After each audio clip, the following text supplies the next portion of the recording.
तो मेरे प्यारे बच्चों, जैसे कि आप लोगों को पता है कि प्रॉपर्टीज ऑफ चार्ज फाइनली क्या हो गया था, कंप्लीट हो गया था। अब हम लोग इसी को पर थोड़ा सा कुछ पॉइंट्स है, उस पॉइंट्स के ऊपर चर्चा कर लेते हैं, फिर हम लोग नेक्स्ट आगे के टॉपिक की ओर बढ़ते हैं। प्रॉपर्टीज ऑफ चार्ज में additive nature of charge, conservation of charge और क्वांटाइजेशन ऑफ चार्ज, तीनों कहने का मतलब हम लोग फाइनली कंप्लीट कर लिए। अब देखिए, इसमें पहला पॉइंट कह रहा है कि charges appear on a body step by step, not continuous। या यूं कह सकते हैं कि किसी भी बॉडी पर जो चार्ज अपियर है, कहता charge appear on a body step by step, not continuous. मतलब हो गया कि जैसे ही एक बॉडी से दूसरे बॉडी में चार्ज अगर जाता है और वो अगर स्टेप बाय स्टेप होता है, मतलब कि एक इलेक्ट्रॉन दूसरे इलेक्ट्रॉन के बीच में अगर बहुत ज्यादा खाली स्पेस होता है, तो इस कंडीशन में जो मान ले कि चार्ज आपको एक बॉडी से दूसरे बॉडी में जाता है तो उसे कंटिन्यूअस नहीं कहा जाता। वो कहता है कि charge appear on a body step by step, not continuously. When things very step by step, then it is called quantize. देखिए, कहने का मतलब हो गया कि किसी बॉडी पर जो चार्ज अपियर है, वो कहने का मतलब हो गया, यहाँ पर तो लिख लीजिए कि charge appear on a body, यानी किसी बॉडी पर जो चार्ज अपियर होता है वो अगर स्टेप बाय स्टेप काम करता है तो उसे कंटिन्यूअस नहीं कहते हैं। लेकिन अगर एक बॉडी से दूसरे बॉडी में चार्ज अगर वेरी स्टेप बाय स्टेप जाता है तो फिर इसे हम क्या कहते हैं, क्वांटाइज कहते हैं। कोई दिक्कत नहीं है। तो दो कंडीशन समझ गए, कब कंटिन्यूअस नहीं होगा और कब क्वांटाइज होगा। मतलब हो गया कि वेरी स्टेप बाय स्टेप अगर है, क्या कर रहा है, या स्टेप बाय स्टेप है, तो स्टेप बाय स्टेप के लिए नॉट कंटिन्यूअस और वेरी स्टेप बाय स्टेप के लिए क्वांटाइज। तो दो यानी दिमाग में हमेशा रखना है कि अगर एक बॉडी से दूसरे बॉडी में चार्ज का ट्रांसफर अगर स्टेप बाय स्टेप हो रहा है तो not continuous, very step by step हो रहा है तो क्वांटाइज, और तीसरा कंडीशन आता है कि कब कंटिन्यूअस होगा। In case of microscopic scale, one can assume charge is continuous because if large amount of electrons flow from one body to another body during a very small time। कहने का मतलब हो गया कि कंटिन्यूअस, क्वांटाइज और not continuous, इस तीनों को समझने के लिए एक सिंपल सा तरीका है मेरे प्यारे बच्चों। सिंपल सा कंडीशन है कि अगर कहने का मतलब हो गया कि स्टेप बाय स्टेप एक बॉडी से दूसरे बॉडी में अगर चार्ज जाता है तो not continuous, very step by step हो गया तो क्वांटाइज, और अगर बहुत ज्यादा अमाउंट में चार्ज का ट्रांसफर होता है एक बॉडी से दूसरे बॉडी में, वो भी बहुत कम समय में, तो इसे कहा जाता है कंटिन्यूअस। तो कोई दिक्कत नहीं, उम्मीद करेंगे तीनों कंडीशन आप लोग क्लियर हो गए। एक पॉइंट कहता है कि the smallest unit of charge is one electron और वन प्रोटॉन। मतलब होगा कि वन इलेक्ट्रॉन और वन प्रोटॉन जो होता है, तो वन इलेक्ट्रॉन और वन प्रोटॉन के लिए चार्ज होता है वो होता है 1.6 इंटू 10⁻⁹ कूलम।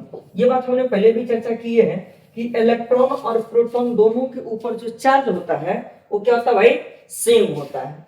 यानी जितना चार्ज इलेक्ट्रॉन के ऊपर होता है मेरे प्यारे बच्चों, उतना ही इलेक्ट्रॉन प्रोटॉन के ऊपर होता है। इसीलिए स्मॉलेस्ट यूनिट ऑफ चार्ज के फॉर्म में अगर कहा जाए तो इस कंडीशन में कह सकते हैं कि इलेक्ट्रॉन और प्रोटॉन दोनों आपस में क्या होता है भाई, बराबर होता है।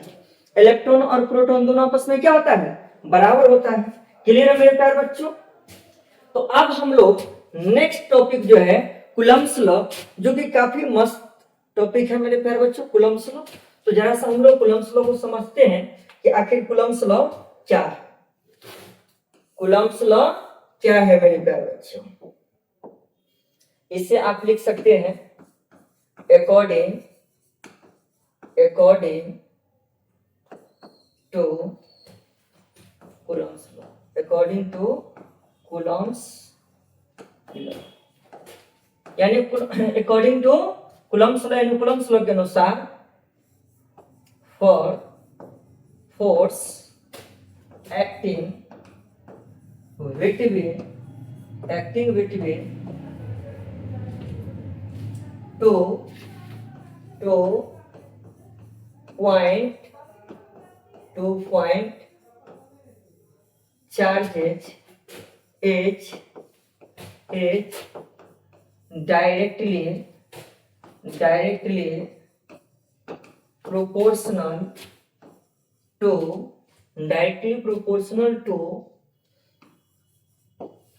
the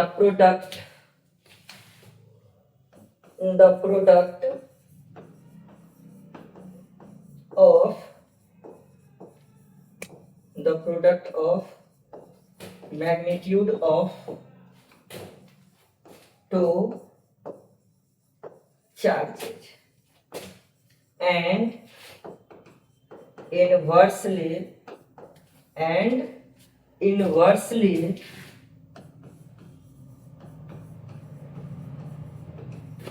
proportional to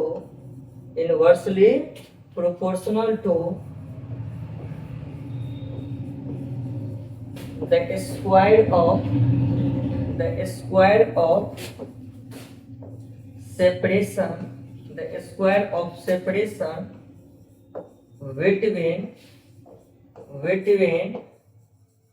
them। पहले समझिए जरा सा मेरे प्यारे बच्चों क्या कर रहा है। बहुत ही सुंदर सा टॉपिक है, बहुत ही मस्त टॉपिक है मेरे प्यारे बच्चों। जैसे मान लीजिए कि दो चार्ज बॉडी है। कितने चार्ज बॉडी है? दो चार्ज बॉडी है। एक हो गया प्लस Q1 और दूसरा हो गया प्लस Q2। दोनों के बीच के डिस्टेंस हमने क्या मान लिया भाई? R है। आपको पता है कि सेम चार्ज होगा तो एक दूसरे को अट्रैक्ट नहीं करके रिपेल करेगा। मतलब इसमें जो फोर्स काम करेगा वो फोर्स अंदर नहीं काम करके फोर्स बाहर की ओर काम करेगा। तो ये हो गया फोर्स F और ये भी हो गया फोर्स F। ये Q1 जहां पर चार्ज है उस पॉइंट को मान लेते हैं A और Q2 जहां पे चार्ज है उस पॉइंट को मान लेते हैं D। तो मेरे प्यारे बच्चों इस दोनों चार्ज के लिए कंडीशन फिक्स है, कोई दिक्कत नहीं है, देख पा रहे हैं। तो देखिए जरा गौर से कि यहां पर जो फोर्स है वो आपको जो काम कर रहा है स्पष्ट करा है कि अकॉर्डिंग टू कूलम्ब्स लॉ, यानी कूलम्ब्स लॉ के अनुसार, अकॉर्डिंग टू कूलम्ब्स लॉ के अनुसार for force acting between 2 point charge, जैसे यहाँ पर 2 पॉइंट चार्ज है तो इस दोनों पॉइंट चार्ज के बीच में जो फोर्स काम करता है, यानी जो फोर्स काम कर रहा है ये फोर्स F आपको डायरेक्टली प्रोपोर्शनल होगा। किसके?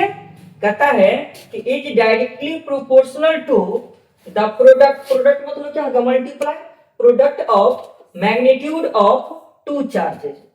तो 2 चार्ज है, एक है Q1 और दूसरा है Q2, लेकिन ये किसके फॉर्म में कर रहा है? मैग्नीट्यूड। और कभी भी अगर मैग्नीट्यूड का चर्चा होगा तो ना तो उसके साथ प्लस लगाएंगे और ना ही उसके साथ माइनस लगाएंगे।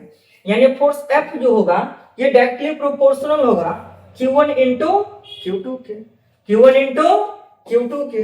तो F डायरेक्टली प्रोपोर्शनल हो गया Q1 इंटू Q2। ऐसे हम मान लेते हैं इक्वेशन नंबर फर्स्ट। आधा अभी हमने पढ़े हैं, आधा कंप्लीट कर दिए। उसके बाद कहता है कि एंड इनवर्सली प्रोपोर्शनल, और यही फोर्स जो है ये force inversely proportional to the square of separation. इसके जगह पर क्या लिख सकते हैं भाई? डिस्टेंस भी। क्या लिख सकते हैं? डिस्टेंस भी। तो दोनों चार्ज के बीच के डिस्टेंस क्या है? R। यहां कहता है इनवर्सली मतलब उल्टा, तो R का इनवर्स क्या हो जाएगा? 1/r। इसमें भी क्या कहता है? स्क्वायर मतलब पूरे का क्या कर देंगे भाई? स्क्वायर। तो लिख सकते हैं कि ये F इनवर्सली प्रोपोर्शनल, तो 1 का स्क्वायर हो जाएगा 1 और R का स्क्वायर हो जाएगा R स्क्वायर। इसे हम मान लेंगे इक्वेशन नंबर सेकेंड। कोई दिक्कत है मेरे प्यारे बच्चों? तो बोल सकते हैं। कोई दिक्कत उम्मीद करेंगे कि नहीं होगा। यहां से लिख सकते हैं from equation first and second से। यानी अब दोनों देखिए एक ही फोर्स है, यही फोर्स है जो डायरेक्टली प्रोपोर्शनल होता है Q1 इंटू Q2 के, और यही फोर्स है जो इनवर्सली प्रोपोर्शनल हो गया 1/r स्क्वायर के। तो डायरेक्ट आप कह सकते हैं कि ये फोर्स जो है डायरेक्टली प्रोपोर्शनल हो गया है Q1 इंटू Q2 के, और यही फोर्स जो है इनवर्सली प्रोपोर्शनल हो गया है 1/r स्क्वायर के। अब पता है कि प्रोपोर्शनल के साइन हटता है तो कांस्टेंट लगता है, मल्टीप्लाई करेंगे तो क्या हो जाएगा? Q1 इंटू Q2 अपॉन क्या हो जाएगा आर स्क्वायर मेरे प्यारे बच्चों। तो उम्मीद करेंगे कि कोई दिक्कत नहीं है। इसी को हम कहते हैं this is Coulomb's law, this is Coulomb's law. लेकिन यहाँ पर जो के है, यहाँ पर जो मेरे प्यारे बच्चों के है, इस के को हम क्या करते हैं electrostatics force constant, electrostatics force constant. इसके को क्या कहते हैं तो कोलंबियन कांस्टेंट भी कहते हैं कई जगह पे, या इलेक्ट्रोस्टैटिक्स फोर्स कांस्टेंट भी कहते हैं। और इस के का वैल्यू जो होता है, यानी नॉर्मल अगर के ऐसा के फॉर्म में बनाएंगे, इसका वैल्यू होता है 9 × 10 के पावर 9 के फॉर्म में होता है मेरे प्यारे बच्चों। लेकिन ये कांस्टेंट के जो होता है ये आपको मीडियम पे डिपेंड करता है, और मीडियम पर ये डिपेंड करता है कि सबसे पहला कंडीशन आप जो दो चार्ज बॉडी को रखे हैं, ये दो चार्ज बॉडी को कहाँ रखे हैं, किस मीडियम में रखे हैं, उस मीडियम के अकॉर्डिंग ये के का वैल्यू काम करेगा। किसी मीडियम के लिए कांस्टेंट का वैल्यू अलग हो जाएगा, एयर या वैक्यूम के लिए कहने का मतलब कांस्टेंट का वैल्यू कुछ और हो जाएगा। तो ये कांस्टेंट का वैल्यू फिक्स नहीं होगा, ये चेंज होते रहेगा मेरे प्यारे बच्चों। तो यहां तक उम्मीद करेंगे कि आप लोगों को कोई दिक्कत की बात नहीं है। अब हम लोग देखते हैं नेक्स्ट पेज में। तो कूलम्ब्स लॉ हम लोग देख लिए हैं। अब इसी कूलम्ब्स लॉ को हम लोग देखेंगे जरा सा सीजीएस सिस्टम। कूलम्ब्स लॉ को कहां देखेंगे भाई, सीजीएस सिस्टम, ठीक ना। कूलम्ब्स लॉ को कहां देखेंगे, सीजीएस सिस्टम में मेरे प्यारे बच्चों। तो सबसे पहला कंडीशन देखिए, यानी कूलम्ब्स लॉ के ऊपर जो कुछ पॉइंट्स बनता है जो आपसे पूछा जाता है, लॉजिकल होता है और से जानते नहीं रहते हैं। सबसे पहला कंडीशन कि इलेक्ट्रोस्टैटिक्स फोर्स, कोलंबियन फोर्स को हम क्या कहते हैं, इलेक्ट्रोस्टैटिक्स फोर्स। इसी कोलंबियन फोर्स को सेंट्रल फोर्स भी कहा जाता है।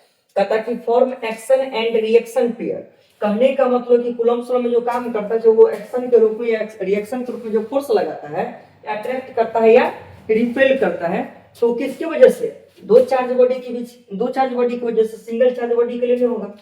कहता can't be provide it only verify, यानी कूलम्ब्स लॉ को आप केवल वेरीफाई कर सकते हैं, प्रूफ कर सकते हैं। बात समझ गए ना। वेरीफाई कहता है कि follow inverse square law. Coulomb's law जो होता है ये इनवर्स स्क्वायर लॉ को भी मानी की फॉलो करता है। Long range force, Coulombian force को ही लॉन्ग रेंज फोर्स भी कहते हैं।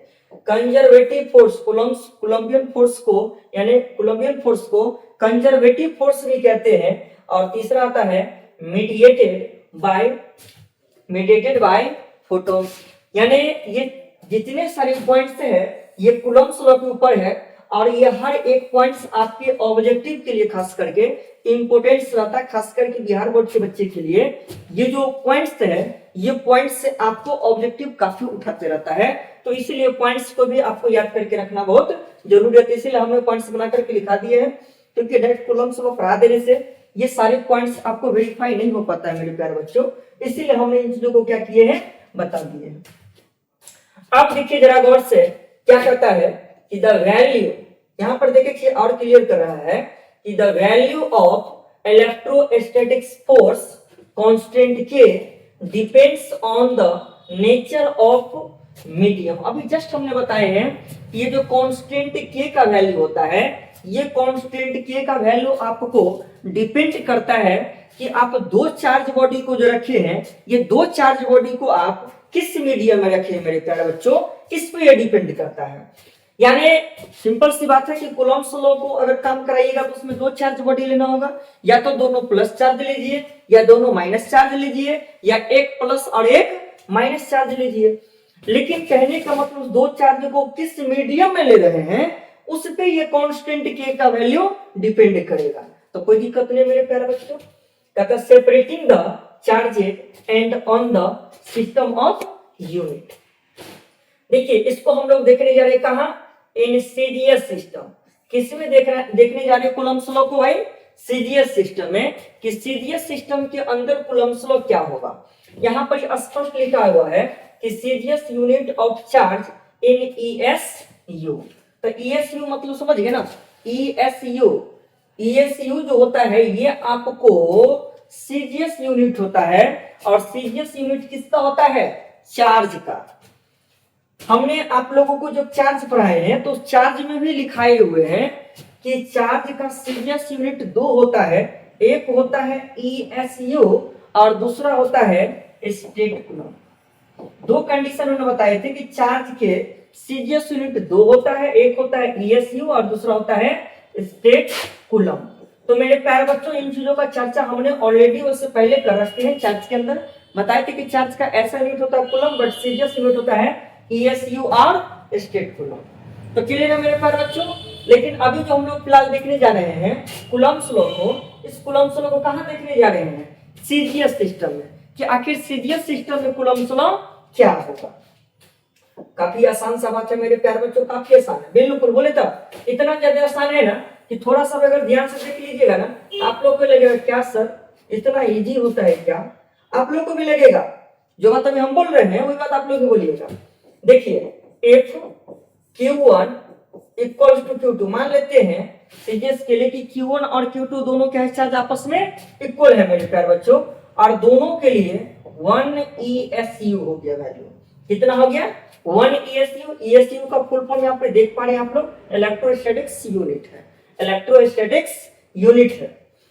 और सीजीएस है तो आर डिस्टेंस होता है, डिस्टेंस का ऐसा यूनिट आपको मीटर होता है और सीजीएस यूनिट आपको सेंटीमीटर होता है मेरे प्यारे बच्चों।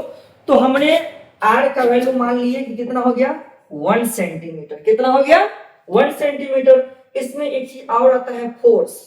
तो पता है आपको कि फोर्स का एसआई यूनिट न्यूटन होता है और सीजीएस यूनिट डाइन होता है। तो जैसे ही हम सीजीएस में अगर चलेंगे तो सीजीएस की कंडीशन में सारा यूनिट भी आपको किसका लेना होगा? सीजीएस के लेना होगा। और फोर्स एफ के जगह पे मान लेते हैं कि कितना हो गया 1 डाइन। हमने क्या बोले कि फोर्स का एसआई यूनिट न्यूटन होता है और फोर्स का सीजीएस यूनिट डाइन होता है मेरे प्यारे बच्चों। तो अब अगर हम चलेंगे फ्रॉम कहां से? कूलम्स लॉ से। फ्रॉम कूलम्स लॉ कहां से चले गए भाई? कूलम्स लॉ से चले गए हैं। तो कूलम्स लॉ के लिए फॉर्मूला तो पता है ना कि F इक्वल्स होता है K into Q1 into Q2 upon R square. अभी जस्ट हमने प्रूव किए हैं। तो फोर्स F के जगह पर कितना लिख देंगे 1 डाइन। K का वैल्यू मेरे को पता नहीं है और Q1 और Q2 का वैल्यू पता है कि 1 ESU है, R का वैल्यू पता है कि 1 सेंटीमीटर है। यानी यूं कह सकते हैं कि 1 इक्वल्स टू क्या हो जाएगा K, यानी कांस्टेंट K का वैल्यू कितना निकल गया 1 निकल गया। कांस्टेंट K का वैल्यू कितना निकल गया मेरे प्यारे बच्चों? तो कहने का मतलब जब इस दो चार्ज को अगर हम एयर या वैक्यूम में रखते हैं, कहां बोले हमने? अगर किसी दो चार्ज बॉडी को हम एयर या वैक्यूम में रखते हैं तो इस कंडीशन में कांस्टेंट का वैल्यू कितना आ जाएगा 1 आ जाएगा। कांस्टेंट का वैल्यू क्या आ जाएगा 1 आ जाएगा मेरे प्यारे बच्चों। और इस कंडीशन में जिसका फॉर्मूला हो जाएगा ये F इक्वल्स जो आया है K into Q1 into Q2 upon R square. तो यहाँ पर देखिए सीजीएस सिस्टम में दो चार्ज बॉडी को एयर या वैक्यूम में रखा जाता है, स्पेस में रखा जाता है। तो इस कंडीशन में इस K का वैल्यू कितना जाता है? वो जो भी जस्ट बोले ना कि इलेक्ट्रोस्टैटिक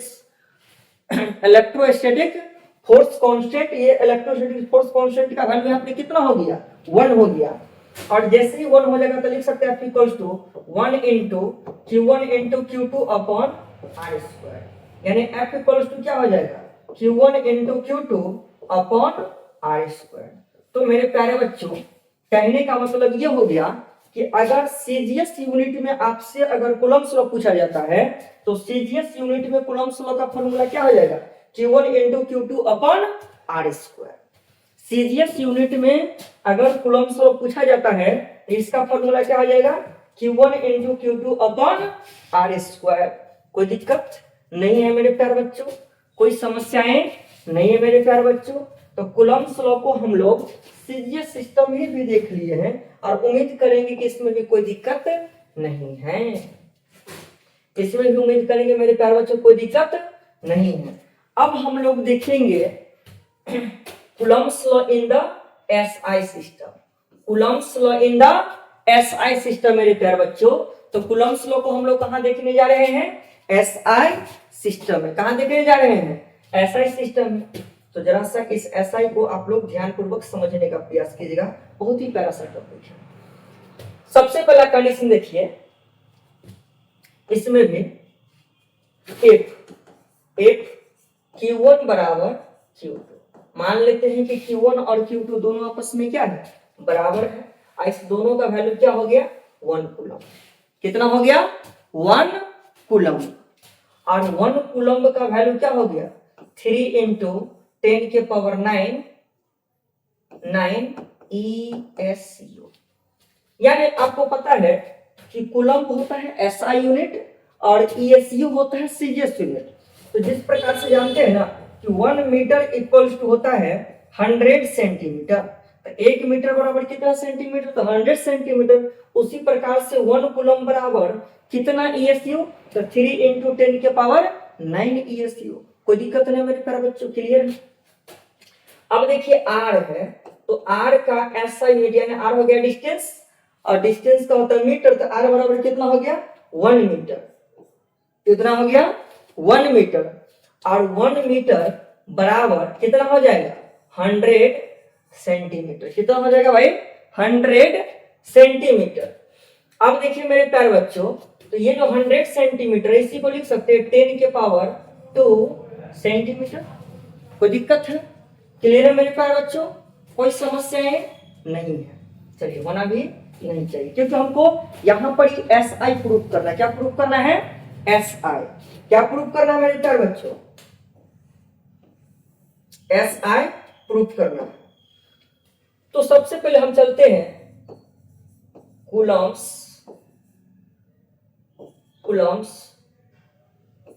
लॉ।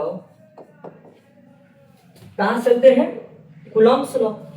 तो कूलम्स लॉ में तो देख चुके हैं ना कि फॉर्मूला क्या आ गया है, F equals to K into Q1 into Q2 upon R square. तो कूलम्स लॉ में फॉर्मूला देखिए, तो यहां देखिए F equals to K into Q1 और Q2 दोनों का SI में कितना वैल्यू दिया है, 1 कूलम।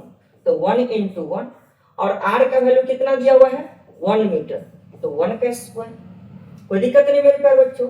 तो F इक्वल्स टू क्या हो जाएगा, K, और इससे हम मान लेंगे क्वेश्चन नंबर फर्स्ट। मतलब ये हो गया कि एक बार हम कूलम्स लॉ को लेकर के चलते हैं SI के अकॉर्डिंग, तो सारा यूनिट हमने क्या ले लिए हैं, SI का ले लिए। किसका यूनिट ले लिया मेरे प्यारे बच्चों, SI का ले लिए हैं। किसका यूनिट ले लिए हैं, SI का यूनिट ले लिए हैं। अब हम लोग देखेंगे, और इससे SI के फॉर्म में जब लिए हैं तो F किसके बराबर हो गया है, K के। और इससे हमने क्या माने हैं, क्वेश्चन नंबर फर्स्ट। इसे क्या माने मेरे प्यारे बच्चों, हमने क्वेश्चन नंबर फर्स्ट। अब हम लोग चलेंगे Coulomb's law in CGS unit. किस यूनिट में देखेंगे, सीजीएस यूनिट में। तो सीजीएस के लिए देखिए अभी जस्ट फॉर्मूला प्रूफ हुआ है, F equals to Q1 into Q2 upon R square. CGS के लिए अभी जस्ट फॉर्मूला प्रूफ हुआ मेरे प्यारे बच्चों। जैसे देखिए अभी जस्ट हमने प्रूफ किया फॉर्मूला कि F इक्वल्स टू क्या हो गया है, Q1 into Q2 upon R square. ये किसके लिए फॉर्मूला प्रूफ हुआ है, सीजीएस के लिए प्रूफ हुआ है। तो सीजीएस का फॉर्मूला हमको पहले से ही पता है मेरे प्यारे बच्चों, तो हमने यहाँ पर क्या किया, सीजीएस का फॉर्मूला लगा दिए। लेकिन सीजीएस का फॉर्मूला जो लगाएंगे तो सभी जगह इसका यूनिट भी जो लेना होगा वो सीजीएस का लेना होगा। तो यहाँ से देखिए F इक्वल्स टू Q1 और Q2, तो दोनों का वैल्यू क्या है, 3 इंटू 10 के पावर 9। तो क्या हो जाएगा, 3 इंटू 10 के पावर 9, और Q2 का वैल्यू सेम हो गया, तो 3 इंटू 10 के पावर 9 अपॉन R है, तो R का वैल्यू क्या हो गया, 10 के पावर 2 का होल स्क्वायर। कोई दिक्कत नहीं मेरे प्यारे बच्चों। अब देखिए 3 को 3 से मल्टीप्लाई कर देंगे तो क्या हो गया, 9 इंटू 10 के पावर 9 और 10 के पावर 9, 10 के पावर 9 और 10 के पावर 9 कितना हो जाएगा, 10 के पावर 18। इसका स्क्वायर करेंगे तो 10 के पावर 4। और पता है ना कि सीजीएस यूनिट जो होता है फोर्स का, वो क्या होता है, डाइन।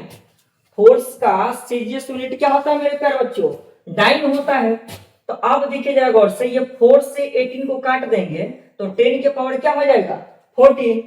यानी F इक्वल्स टू 9 इंटू 10 के पावर 14 डाइन। ये है एसआई, इक्वेशन ऑफ फर्स्ट है एसआई में, और ये निकल रहा है सीजीएस में, तो दोनों को हम बराबर नहीं कर सकते हैं। दोनों को बराबर करने के लिए इस सीजीएस को कन्वर्ट करना होगा किस में, एसआई में, तो आसानी से कन्वर्ट कर सकते हैं। वन डाइन, यानी देखिए सीजीएस को एसआई में कन्वर्ट करने का मतलब क्या हो गया कि डाइन को आपको न्यूटन में बदलना होगा। डाइन को कहां बदलना होगा, न्यूटन में बदलना होगा। तो वन डाइन इक्वल्स टू क्या हो जाएगा, 10 के power minus 5 newton. One dyne equals to कितना हो जाएगा, 10 के पावर माइनस 5 न्यूटन। तो F इक्वल्स टू हो गया 9 इंटू 10 के पावर 14 इंटू 10 के पावर माइनस 5 न्यूटन। यानी इसे कह सकते हैं कि F इक्वल्स हो जाएगा, ये प्लस में ये माइनस में है तो पावर घट जाएगा ना, तो 9 इंटू 10 के पावर 9 आ जाएगा मेरे प्यारे बच्चों। 9 इंटू 10 के पावर 9 आ जाएगा। और इसे हम मान लेते हैं इक्वेशन नंबर सेकेंड। इसे क्या मान लेते हैं, इक्वेशन नंबर सेकेंड मेरे प्यारे बच्चों। तो ये हो गया आपको इक्वेशन नंबर सेकेंड। अब हम लोग जो चलेंगे तो कहां से लेंगे, फ्रॉम इक्वेशन, देखिए from equation first and second, from equation first and second. यानी अब हम लोग जो देखने जा रहे हैं, ये क्या से देखने जा रहे हैं, इक्वेशन फर्स्ट और सेकेंड से देखने जा रहे हैं। तो जरा सा एक बार देख लीजिए कि इक्वेशन फर्स्ट में दिया कि F बराबर है K। गौर कीजिए जरा सा, हम यहाँ पर एक तरह सा छोटा सा जगह लेकर के समझाने का प्रयास कर रहे हैं। देखिए यहाँ पर कह रहा है कि ये F जो है, ये F बराबर है किसके बराबर है भाई, K के। इक्वेशन नंबर सेकेंड में कहता है कि यही F जो है, ये F बराबर है 9 इंटू 10 के पावर 9 के। पहले और समझने का प्रयास कीजिएगा। इक्वेशन फर्स्ट में कहता है कि F बराबर है K के, और इक्वेशन सेकेंड में कहा है कि F बराबर है 9 इंटू 10 के पावर 9 के। तो यानी कह सकते हैं कि K बराबर भी होगा 9 इंटू 10 के पावर 9। होगा कि नहीं होगा मेरे प्यारे बच्चे, होगा कि नहीं होगा। यानी F बराबर है K के और F बराबर है 9 इंटू 10 के पावर 9 के। मतलब हो गया कि ये तीनों आपस में क्या हो जाएगा, बराबर। मान लीजिए कि F का वैल्यू हो गया 5 रुपया, K का वैल्यू भी हो गया 5 रुपया, इसका भी वैल्यू कितना हो जाएगा, 5 रुपया। मतलब तीनों आपस में क्या हो जाएगा, बराबर हो जाएगा। तो सीधा कर सकते हैं कि F बराबर हो जाएगा K और K बराबर हो जाएगा 9 इंटू 10 के पावर 9। तो इसीलिए हम लोग चले क्वेश्चन फर्स्ट एंड सेकंड से, इसको नहीं लिखेगा, ये हम आपको समझाने के लिए लिखे हैं, ठीक है ना। ये जो घिरा हुआ है किसके लिए है, समझाने के लिए। तो इक्वेशन फर्स्ट और सेकंड से चलेंगे तो क्या हो जाएगा, F इक्वल्स टू K, और यही बराबर क्या हो जाएगा 9 इंटू 10 के पावर 9। क्या हो जाएगा भाई, 9 इंटू 10 के पावर 9 मेरे प्यारे बच्चों। तो उम्मीद करेंगे कि यहां तक कोई दिक्कत की बात नहीं है। अब देखिए जरा गौर से एक चीज और, जब तीनों आपस में बराबर है तो हम कह सकते हैं we can retain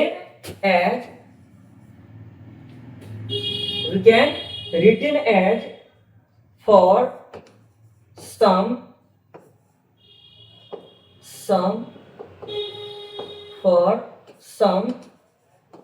times।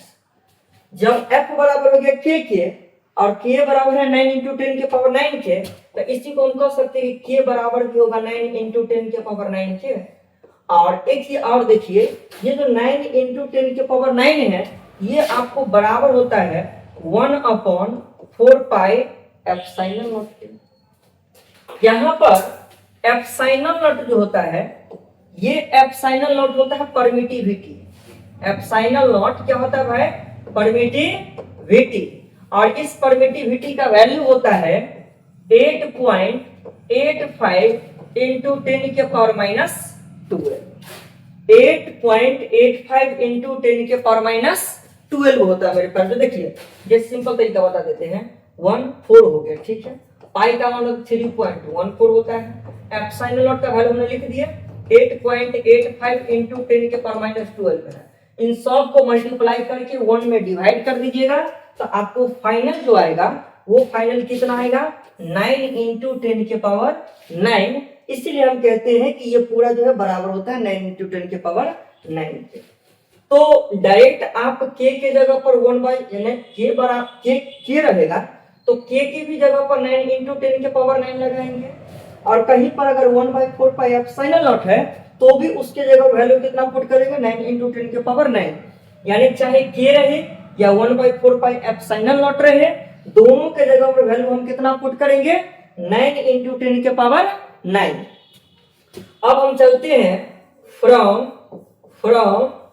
Coulomb's law, from Coulomb's, तो कूलम्ब्स लॉ का फॉर्मूला क्या आ गया, F equals to K into Q1 into Q2 upon R square मेरे प्यारे बच्चों। और इसी में लिख सकते हैं K जो है, तो K किसके बराबर, 1/4 पाई एप्सिलॉन नॉट के, तो K के जगह पर आप लिख सकते हैं 1/4 pi epsilon not into Q1 into Q2 upon R square. कोई दिक्कत है मेरे प्यारे बच्चों, तो बोल सकते हैं, इसी को हम कहते हैं this is Coulomb's law, this is Coulomb's law in SI system, this is Coulomb's law in SI system. यानी देखिए पहले हम लोग कूलम्ब्स लॉ में देखिए, तो कूलम्ब्स लॉ के लिए फॉर्मूला ये आ गया था, सीरियस के लिए फॉर्मूला अलग है, एसआई के लिए फॉर्मूला अलग है। मतलब ये हो गया मेरे प्यारे बच्चों कि कूलम्ब्स लॉ को हम लोग 3 कंडीशन में देखे हैं, पहला कूलम्ब्स लॉ देखे हैं, फिर कूलम्ब्स लॉ इन द सीरियस सिस्टम देखे हैं, फिर Coulomb's law in the SI system देखे हैं।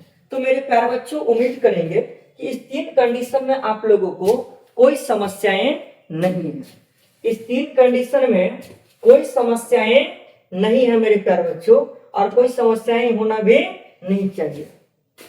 इस तीनों कंडीशन में यानी किस कंडीशन में क्या फॉर्मूला होगा, ये केवल आप लोग क्या कीजिएगा, जरा सा याद करके रखिएगा कि कूलम्ब्स लॉ के लिए फॉर्मूला तो F equals to K into Q1 into Q2 upon R square. Coulomb's law in the सीरियस सिस्टम के लिए फॉर्मूला, तो उसके लिए फॉर्मूला लगा देंगे F equals to Q1 into Q2 upon R square. Coulomb's law in the SI system के लिए फॉर्मूला, तो उसके लिए लगाएंगे F equals to 1/4 pi epsilon not into Q1 into Q2 upon R square. ये 3 कंडीशन है मेरे प्यारे बच्चों, इस 3 कंडीशन में कोई दिक्कत नहीं है। तो अब हम लोग देखेंगे Coulomb's law in the vector form. अब हम लोग देखेंगे Coulomb's law in the vector form. अब हम लोग क्या देखने जा रहे हैं, Coulomb's law in the vector form. तो किसी वेक्टर फॉर्म में आपसे कहा कि कूलम्ब्स लॉ क्या होगा, समझ गए मेरे प्यारे बच्चों, तो काफी आसान है, तो बस थोड़ा सा ध्यान देना है। जैसे देखिए since we know that, simple सी बात है, काफी आसान तरीका से हम समझाने का प्रयास कर रहे हैं और समझ में भी आ जाएगा, कोई दिक्कत भी नहीं होगा मेरे प्यारे। ये तो कहेगा कि आपको दिक्कत होगा, नहीं दिक्कत होगा, बिल्कुल भी दिक्कत नहीं होगा। यानी देखिए since we know that, Coulomb's law का फॉर्मूला तो जानते हैं। अभी ऐसा सिस्टम में देखे तो चलिए ऐसा सिस्टम से देख लेते हैं। F equals to 1/4 pi epsilon not Q1 into Q2 upon क्या हो जाएगा R square, Q1 into Q2 upon R square.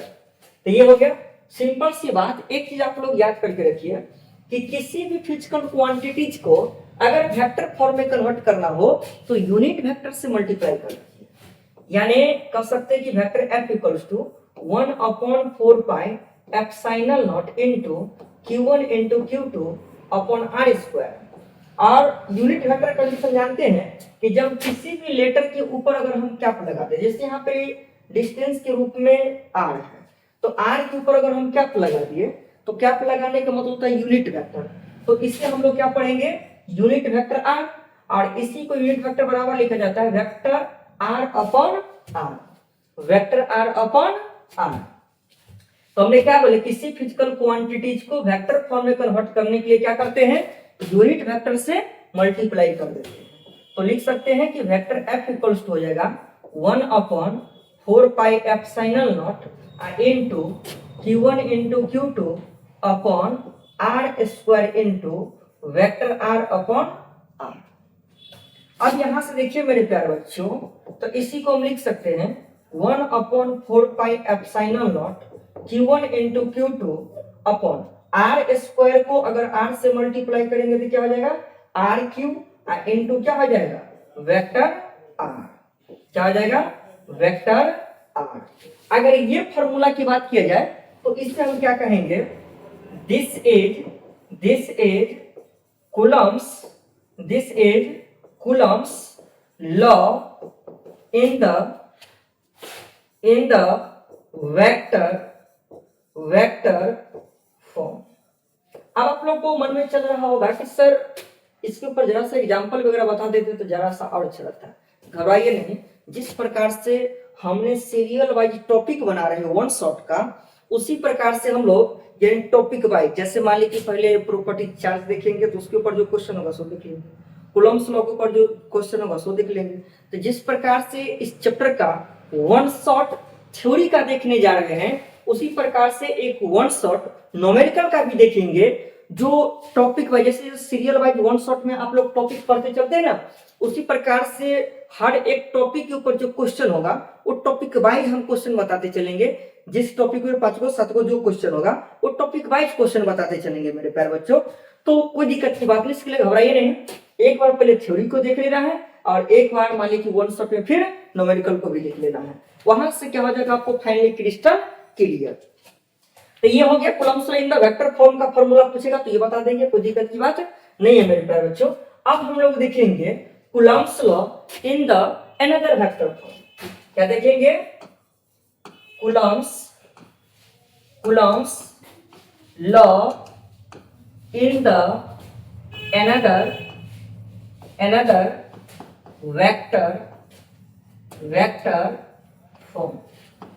Coulomb's law in the another vector form, यानी किसी अनदर वेक्टर फॉर्म में कूलम्स लॉ क्या होगा मेरे प्यारे बच्चों, किसी अनदर फॉर्म में Coulomb's law, another vector form में कूलम्स लॉ क्या होगा, इन चीजों को जरा सा हम लोग देखेंगे। तो पहले इसके लिए हम जरा सा ग्राफ बना लेते हैं, एक एक्स एक्सिस और दूसरा हो गया वाई एक्सिस। जैसे यहाँ पे देख पा रहे हैं, यहाँ पे कितने एक्सिस है भाई, 2 एक्सिस है। एक हो जाएगा आपको एक्स एक्सिस और दूसरा हो जाएगा आपको वाई एक्सिस। एक हो गया एक्स एक्सिस और दूसरा हो गया वाई एक्सिस। ये इसका ओरिजिन पॉइंट हो गया, इसे हम मान लेते हैं O। अब इस एक्स एक्सिस और वाई एक्सिस के बीच में हम क्या करते हैं कि 2 चार्ज बॉडी लेते हैं। कितने चार्ज बॉडी लेते हैं मेरे प्यारे बच्चों, 2 चार्ज बॉडी, 2 चार्ज बॉडी लेते हैं। ये हो गया प्लस Q1, ये हो गया प्लस Q2। दोनों के बीच के डिस्टेंस हो गया R, दोनों के बीच के डिस्टेंस क्या हो गया R। अब यहां से देखिए कि ओरिजिन से ये जो है इसका डिस्टेंस हम क्या मान लेते हैं R1, क्या मान लेते हैं मेरे प्यारे बच्चों R1, और इसका डिस्टेंस क्या मान लेते हैं R2। कोई दिक्कत नहीं है, चार्ज दोनों सेम है तो एक दूसरे को अट्रैक्ट नहीं करके एक दूसरे को रिपेल करेगा, जिसमें फोर्स काम करेगा बाहर की ओर, और ये जो होगा आपको परपेंडिकुलर होगा, मींस 90 डिग्री होगा। कोई दिक्कत की बात नहीं है मेरे प्यारे बच्चों। ऐसे करते कुछ नामकरण कर देते हैं। ये हो गया O, तो इस पॉइंट को हम मान लेते हैं A और इस पॉइंट को मान लेते हैं B। तो यहां से देखने से लग रहा है OAB एक राइट एंगल ट्रायंगल की तरह हो गया। किसके तरह हो गया, राइट एंगल ट्रायंगल की तरह हो गया। तो सबसे पहला काम मेरा रहेगा कि A और B के बीच के डिस्टेंस क्या है, इस डिस्टेंस को हम लोग फाइंड कर लेंगे मेरे प्यारे बच्चों। इस डिस्टेंस को फाइंड कर लेंगे तो देखिए पहले हम लोग चलेंगे इन ट्रायंगल, इन ट्रायंगल किसमें OAB,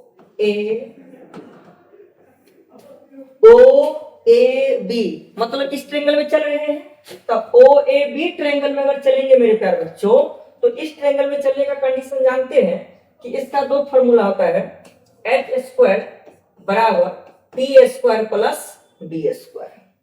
तो आपको पता है कि 90 डिग्री के सामने वाले साइड हाइपोटेनस होता है, 90 डिग्री के सामने वाले साइड क्या होता है, हाइपोटेनस होता है। तो यहाँ पर लिख सकते हैं R² p के रूप में क्या हो गया, सॉरी r2 का स्क्वायर, p के रूप में क्या हो जाएगा r1 का स्क्वायर, और b के रूप में क्या हो जाएगा r स्क्वायर।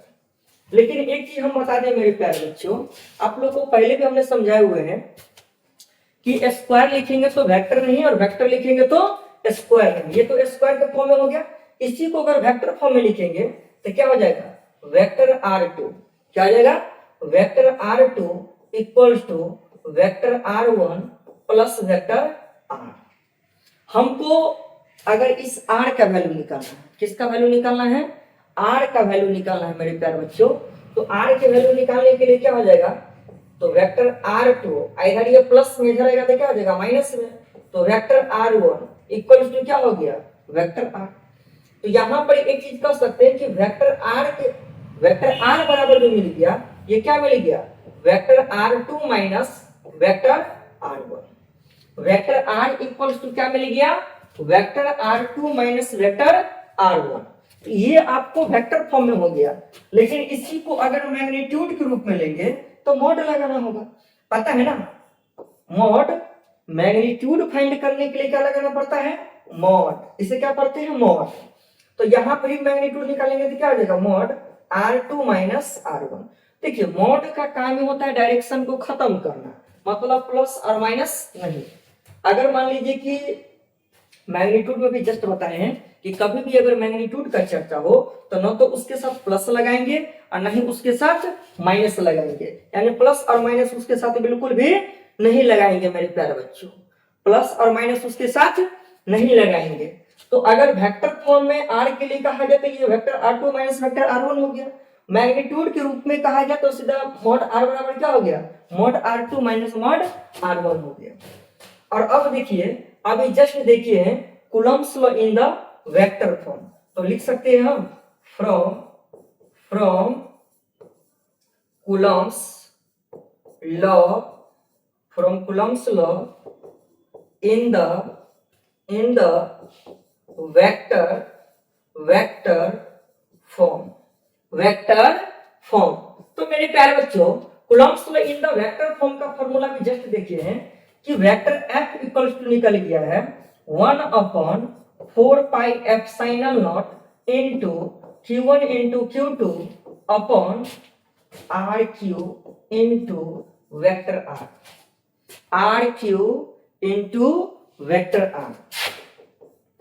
तो वेक्टर f इक्वल्स टू क्या हो गया 1/4 pi epsilon not into q1 into q2 upon r3। तो यहाँ r जो है ये है मैग्नीट्यूड के रूप में, तो मैग्नीट्यूड के रूप में ये है, तो इस r के जगह पर मैं देखिए यहाँ पर अगर r3 लगा देंगे तो यहाँ पर भी r3 लग जाएगा तो बराबर हो जाएगा, क्योंकि ये r3 भी मैग्नीट्यूड है, यहाँ पर मॉड r भी मैग्नीट्यूड है। तो यहाँ पर हम लिख सकते हैं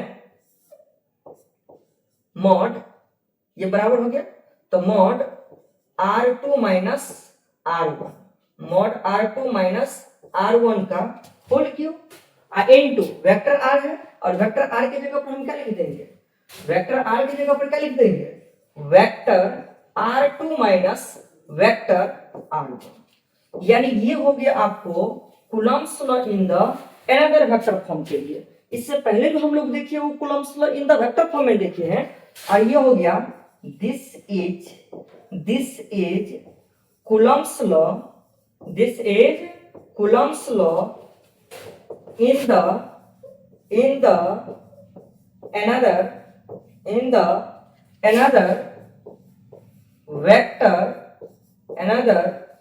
vector form।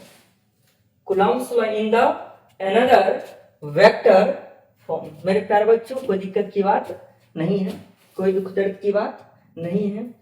उम्मीद करेंगे कि कूलम्ब्स लॉ का 5 फार्मूला हम लोग देख लिए।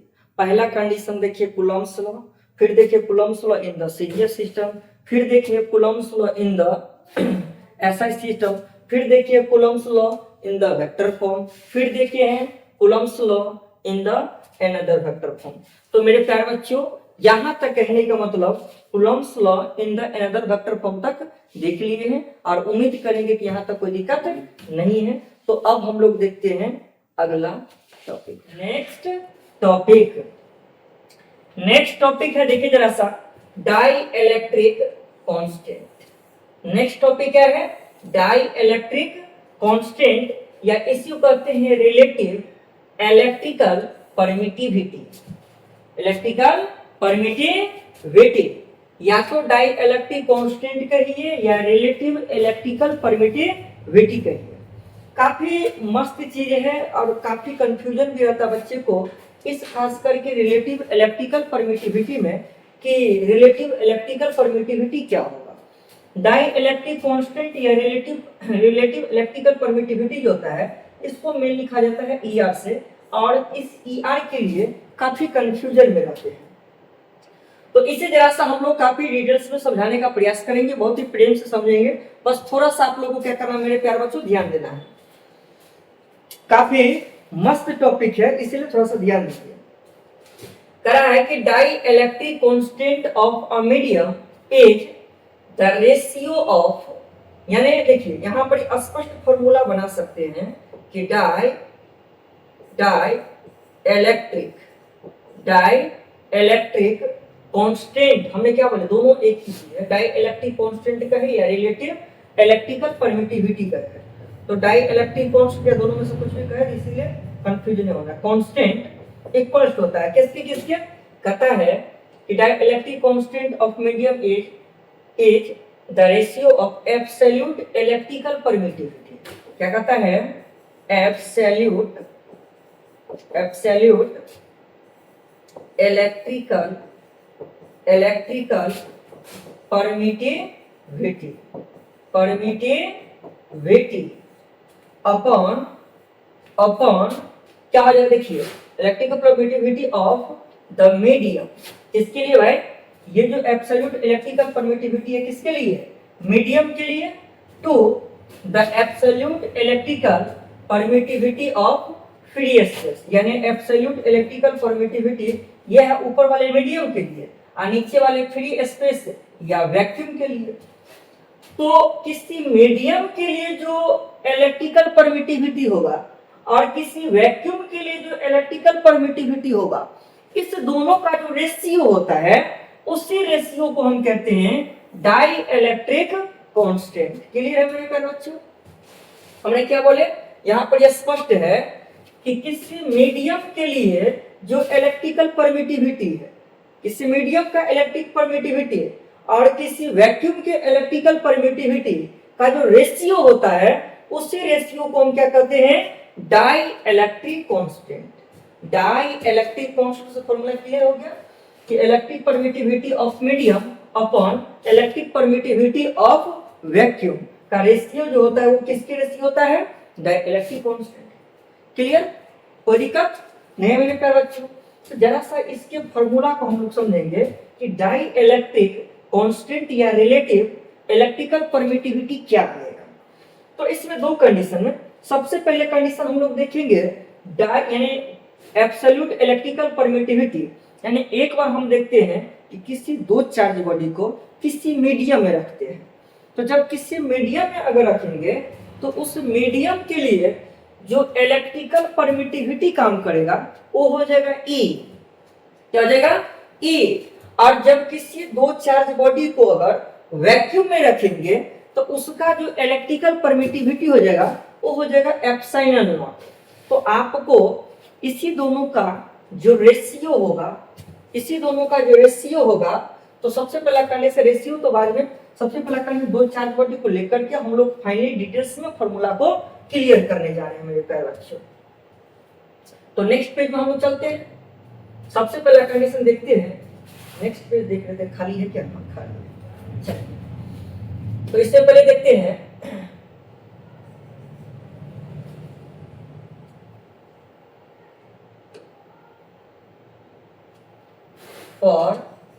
For medium.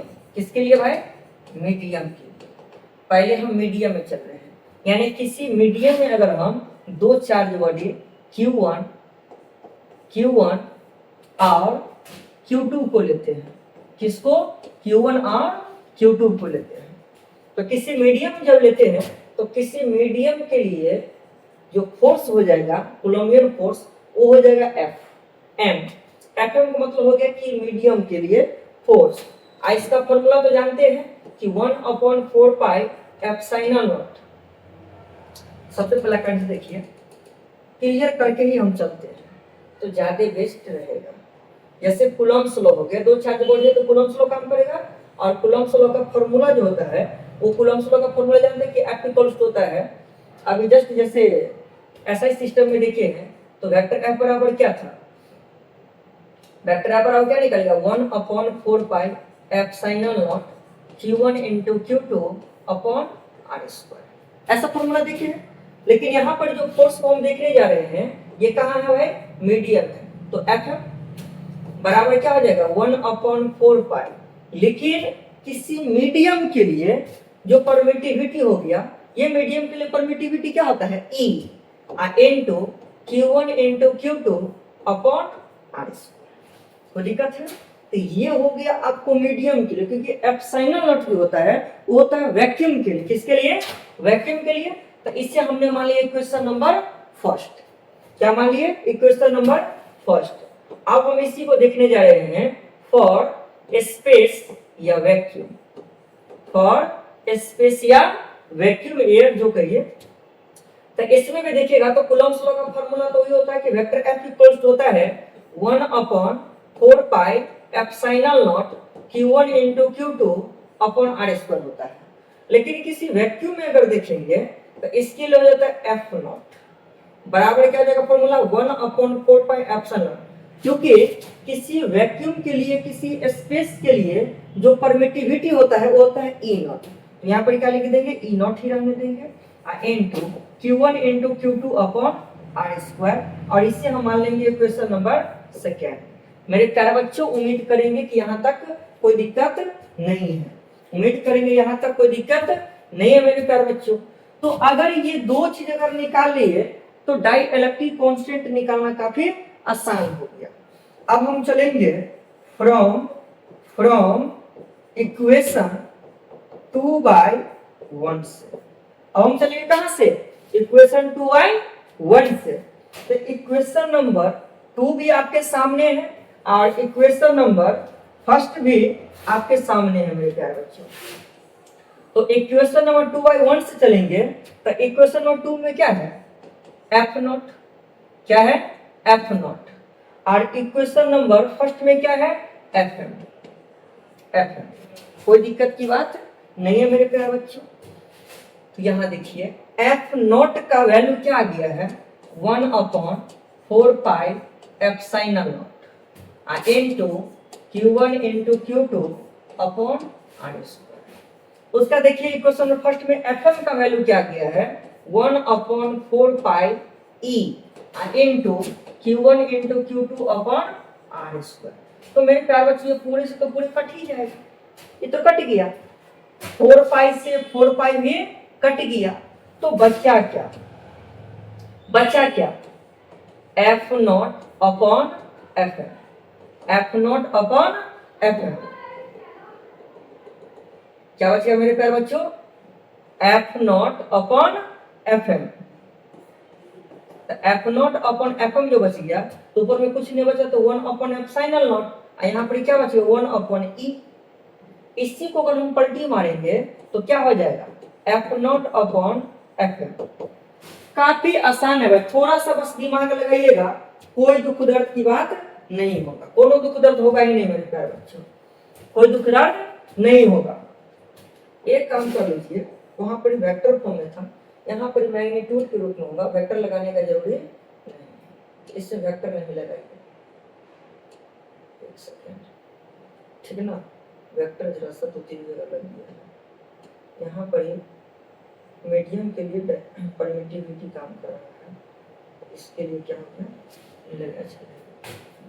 अब देखिए मेरे प्यारे बच्चों, कहने का मतलब समझिए कि इसी को अगर हम पलटी मारेंगे तो ये ऊपर चला जाएगा, तो E upon E not, E upon E not, और यही E अपॉन E नॉट जो होता है ये किसके बराबर होता है? ER के। और इसी ER को हम क्या कहते हैं? इसी ER को हम क्या कहते हैं मेरे प्यारे बच्चों? रिलेटिव डाई इलेक्ट्रिक कांस्टेंट या रिलेटिव इलेक्ट्रिकल परमिटिविटी। इसे क्या कहते हैं, रिलेटिव इलेक्ट्रिकल परमिटिविटी, परमिटिविटी। तो मेरे प्यारे बच्चों, डाई इलेक्ट्रिक कांस्टेंट या इलेक्ट्रिकल परमिटिविटी आपको क्या हो गया, फाइंड हो गया। कोई दिक्कत नहीं है मेरे प्यारे बच्चों। यही चीज आपसे क्या कहा जाता है, निकालने के लिए, यानी डाई इलेक्ट्रिक कांस्टेंट या रिलेटिव परमिटिविटी का फॉर्मूला क्या हो गया, E upon epsilon not, E upon epsilon not मेरे प्यारे बच्चों। और इसी ER को कोई दिक्कत नहीं है, यानी इस ER को दैट अगर आपको रिलेटिव परमिटिविटी का फॉर्मूला पूछेगा ऑब्जेक्टिव के रूप में, तो आसानी से बोल सकते हैं कि E upon E epsilon not हो जाएगा, E अपॉन एप्सिलॉन नॉट हो जाएगा मेरे प्यारे बच्चों। तो उम्मीद करेंगे कि यहाँ तक कोई दिक्कत की बात नहीं है, किसी को कोई समस्याएं नहीं है मेरे प्यारे बच्चों। फाइनली आप लोग क्लियर है। अब हम लोग देखने जा रहे हैं इसी में जरा सा नेक्स्ट टॉपिक को जरा से देखिए। ये जो रिलेटिव परमिटिविटी अभी जस्ट बताए हैं कि ER जो है, तो यहाँ पर देखिए आपको क्या कर रहा है कि the value of K depends only nature of medium. ये जो आपको कहने का मतलब हो गया कि ये जो आपको देखने को मिल रहा है, ये जो K है, ये जो K है या ER है, ये K और ER किस पे डिपेंड करता है, नेचर ऑफ मीडियम, ये N होगा, नेचर ऑफ मीडियम पे डिपेंड करता है मेरे प्यारे बच्चों। यानी हर एक मीडियम के लिए ये जो अभी बोले ना कि रिलेटिव इलेक्ट्रिकल परमिटिविटी कहिए या डाई इलेक्ट्रिक कांस्टेंट कहिए, तो डाई इलेक्ट्रिक कांस्टेंट को K भी लिख दिया जाता है और रिलेटिव इलेक्ट्रिकल परमिटिविटी को ER भी लिखा जाता है, लेकिन है तो दोनों एक ही चीज ना भाई। यानी K किसकी बराबर है, ER के। तो कहीं पर K भी दे देगा, कहीं पे ER भी दे देगा, तो उसके लिए कंफ्यूजन नहीं होना है, इसके लिए कंफ्यूज नहीं होना मेरे प्यारे बच्चों। तो जैसे कह रहा है कि वैक्यूम के लिए K का वैल्यू दिया हुआ है, एयर के लिए दिया हुआ है, हाइड्रोजन के लिए दिया हुआ है, यानी हर एक कंडीशन में करने के लिए इसका क्या हो जाता है, चेंज हो जाता है कंडीशन। ये कांस्टेंट K का वैल्यू स्पष्ट करे ना कि इसका कोई वैल्यू फिक्स नहीं होता है, ये आपको डिपेंड करता है किस पर, नेचर ऑफ मीडियम पर। यानी ये आपको मेन डिपेंड करेगा कि वहां पर मीडियम कौन सा है, उस मीडियम के आधार पर यहाँ पर यानी उसकी जगह पर रिलेटिव परमिटिविटी या डाई इलेक्ट्रिक कांस्टेंट काम करेगा मेरे प्यारे बच्चों। तो उम्मीद करें कोई समस्या नहीं, ये वैल्यू दे दिए हैं, इसको जरा सा अपना याद रखिएगा क्योंकि हर एक कंडीशन का रिलेटिव परमिटिविटी पूछा जाता है, इसलिए इसको थोड़ा सा क्या कीजिएगा, दिमाग में रखिएगा। अब जैसे देखिए कि F0 अपॉन Fe बराबर करता है E अपॉन E0। अभी जस्ट हमने प्रूफ भी किए हैं, जस्ट हमने अभी मेरे प्यारे बच्चों प्रूफ भी किए हैं कि क्या होता है, ज्यादा टाइम भी नहीं हुआ है, अभी जस्ट हमने प्रूफ किए हैं। अब इसमें क्या होता है कि इसमें फॉर्मूला पूछा जाता है कि Fm बराबर क्या होगा या F0 बराबर क्या होगा, तो काफी आसान सा बात हो गया। जैसे F0 अपॉन Fm और ये हो गया फॉर्मूला आपको क्या चाहिए, E अपॉन एप्सिलॉन। कोई दिक्कत की बात नहीं। ये जो कांस्टेंट है, तो ये कांस्टेंट जो है तो फिक्स है भाई कि यहाँ पर जो E upon E upon epsilon not है, इसके जगह पर क्या हो गया, क्या हो गया ना। तो आप इसको ऐसे भी लिख सकते हैं कि F0 upon Fm equal to K, और K की जगह पर क्या लिख सकते हैं भाई, ER। K की जगह पर क्या लिख सकते हैं, ER। तो ऐसे करते हैं कि फॉर्मूला में कभी K भी दे सकता है और फॉर्मूला में कभी ER भी दे सकता है। तो अगर ER के रूप में रहेगा तो फिर कैसे बनाएंगे, सो देख लीजिए F0 upon Fm equal to क्या हो गया, ER। नीचे में कुछ नहीं तो 1 है, तो क्रॉस मल्टीप्लाई कर देंगे, क्रॉस मल्टीप्लाई कर देंगे तो क्या हो जाएगा मेरे प्यारे बच्चों, Fm into ER equal to क्या हो जाएगा, F0। अब यहाँ से Fm बराबर आप कर सकते हैं कि F0 अपॉन क्या हो गया, ER। मेरे प्यारे बच्चों इसी को आप Fm बराबर कह सकते हैं कि 1 अपॉन ER इंटू F0। आप ये देखिए जरा गौर से, तो 1 अपॉन ER तो है ही, और F0, तो F0 का फॉर्मूला भी हमने जस्ट प्रूव किए हैं। बोले थे ना कि वैक्यूम के लिए कूलम्ब्स में देखिए, अभी जस्ट हमने बताया है कि किसी वैक्यूम के लिए जो F0 बराबर फॉर्मूला हो जाएगा वो एफ नॉट का फॉर्मूला भी जस्ट देखिए, एफ नॉट बराबर क्या है 1/4 pi epsilon not into Q1 into Q2 upon R square. ये फॉर्मूला तो फिर पहले से ही है मेरे प्यारे बच्चों, कोई दिक्कत की बात नहीं है। तो यहाँ पर जो एफ नॉट है इसकी जगह क्या लिख देंगे हम 1/4 pi epsilon not into Q1 into Q2 upon R square.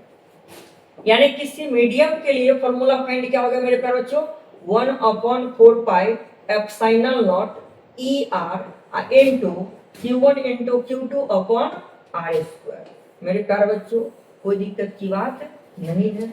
यानी किसी मीडियम के लिए अगर आपसे कूलम्ब्स लॉ पूछा जाए तो उसके लिए किसी मीडियम के लिए फॉर्मूला क्या हो जाएगा 1/4 pi epsilon not ER into Q1 into Q2 upon R square. मेरे प्यारे बच्चों उम्मीद करेंगे कि यहाँ तक कोई दिक्कत की बात नहीं है और फाइनली आप लोग सेट क्लियर हो चुके हैं। अब हम लोग देखेंगे नेक्स्ट टॉपिक, जैसे कि दिया हुआ है प्रिंसिपल ऑफ सुपरपोजिशन भी कहते हैं इसको, या सुपरपोजिशन प्रिंसिपल भी कहते हैं। बात समझिए ना। तो सुपरपोजिशन प्रिंसिपल जो है, ये सुपरपोजिशन प्रिंसिपल क्या कहता है पहले इसको समझ लीजिए। कहता है कि according to the superposition principle, यानी सुपरपोजिशन प्रिंसिपल के अनुसार कहता है कि total force on any charge due to a number of other charges at rest is the vector some.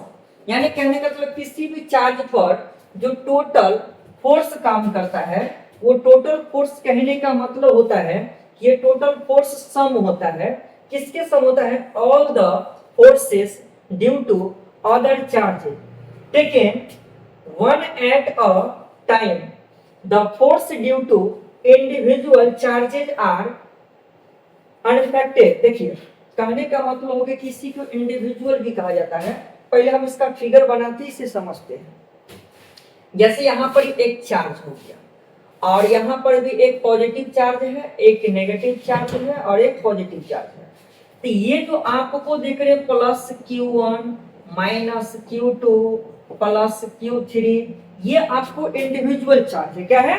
Individual charge है। और ये आपको जो हो गया Q, ये क्या हो गया? Net charge.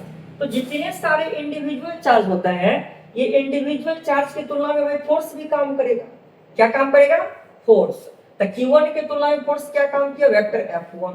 Q2 के लिए फोर्स काम करेगा, तो इसके लिए क्या होगा? Vector F2। Q3 के लिए फोर्स काम करेगा, ये क्या हो जाएगा? F3। तो मेरे प्यारे बच्चों यहाँ पर ही F1 F2 F3 क्या है? इंडिविजुअल फोर्स है। और इसी तीनों को अगर हम ऐड कर देंगे तो क्या हो जाएगा? Net force. तो ये जो F नेट फोर्स कहता है कि ये जो F नेट फोर्स होगा ये इंडिविजुअल फोर्स के वेक्टर सम के बराबर होता है। यानी आप यूं कह सकते हैं कि F नेट बराबर हो जाएगा vector F1 plus vector F2 plus vector F3।